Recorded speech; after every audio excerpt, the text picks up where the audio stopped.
Hello, everyone. My name is Melissa Varnavas. I'm the Associate Editorial Director for ACDIS, the Association of Clinical Documentation Improvement Specialists.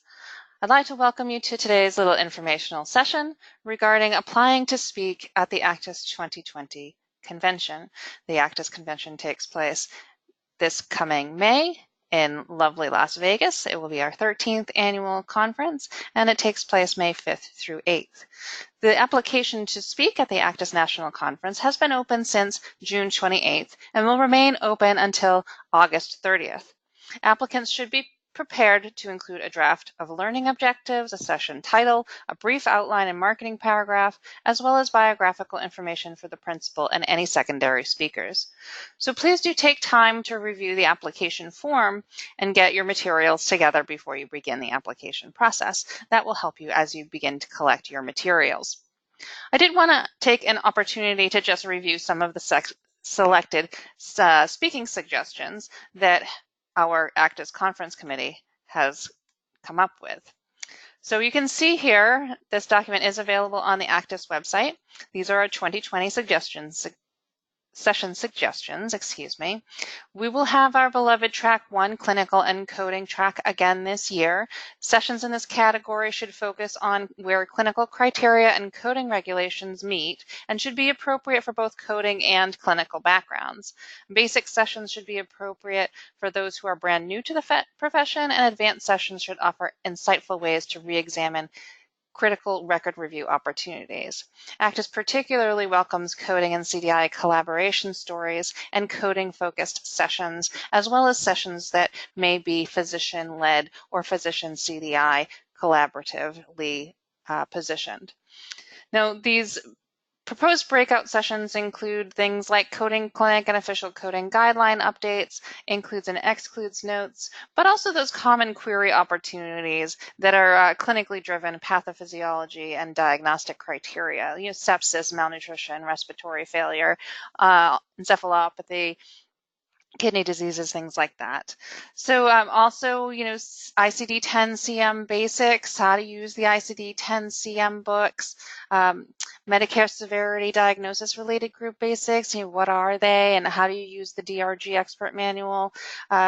Just a note really quickly here about the scope of the annual conference. We do aim to meet all professional background types as well as all experiential types. So that means that, even if you are brand new and only have about a year of CDI experience under your belt, we want you to be able to attend the conference and get some amazing takeaways that you can bring back to your facility at where you are in your CDI career ladder.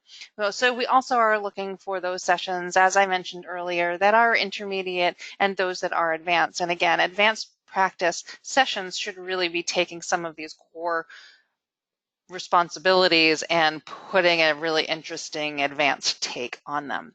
So moving on, we'll talk a little bit about the track 2, management and professional development. Now, sessions in this category should focus on management and leadership skills training and functional activities related to the advancement of CDI program efforts. So things like effective leadership and department management, engaging physicians, identifying appropriate metrics in order to take your program to the next level, things that will help you manage your CDI program or managing CDI in a regional or multi-hospital system.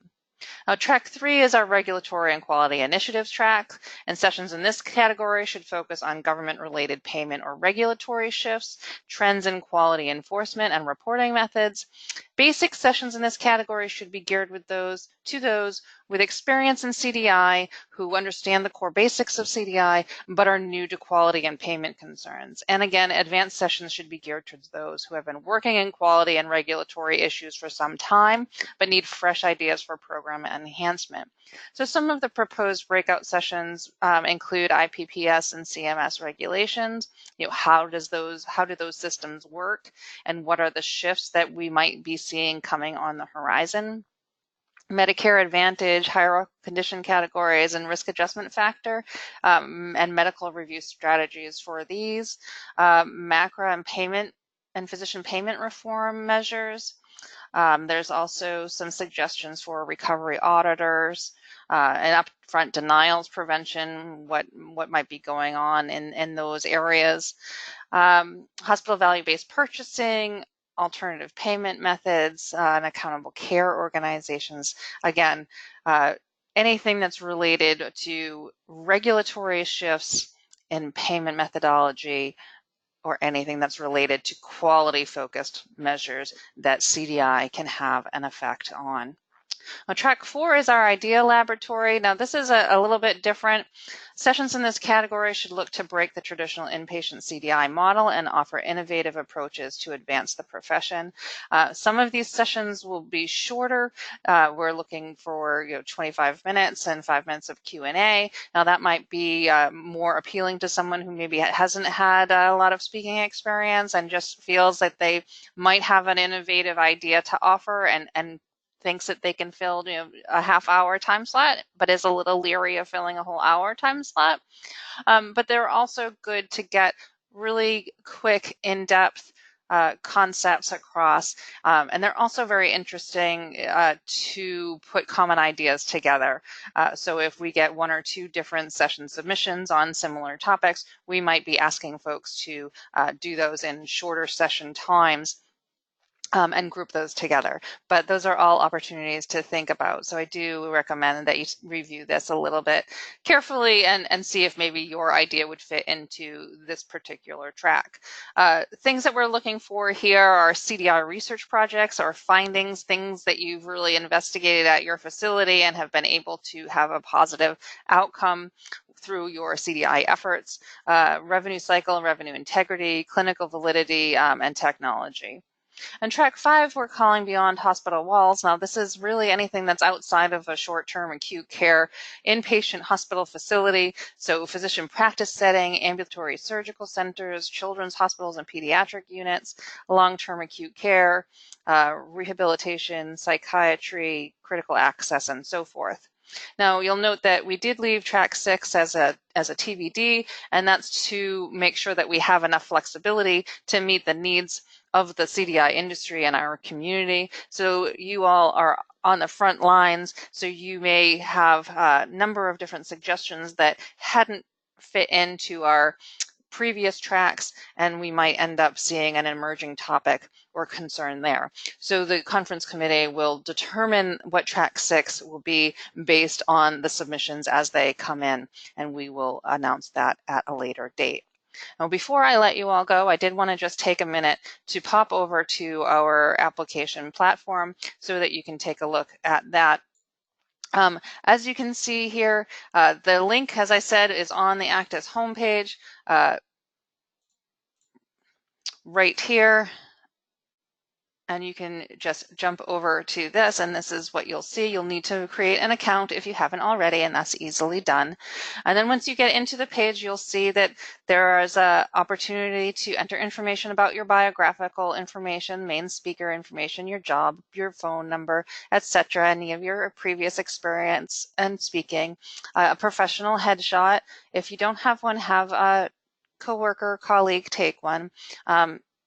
We will be using the information that you submit in our marketing material for the conference. The conference brochure is made up of all of this information, so do take a little time with it. We do ask for some references and some information about your educational background, and then we get into the sort of nitty-gritty of it with the presentation information, whether you want to submit a poster presentation or a speaking presentation, and then some other questions. We'll ask for an outline, as I mentioned. You'll need to indicate whether you would like this to be a basic, intermediate, or advanced session, explain why you think it's advanced, etc. List out some objectives, some learning objectives for us there. And then there's opportunity to draft a PowerPoint of your presentation or a recording of your presentation, as we mentioned earlier.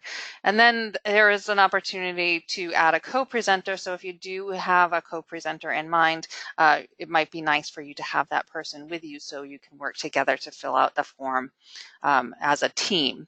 So that's pretty much it. And hopefully this little call has given you some ideas, some food for thought as you consider putting together your application for the 2020 National Conference.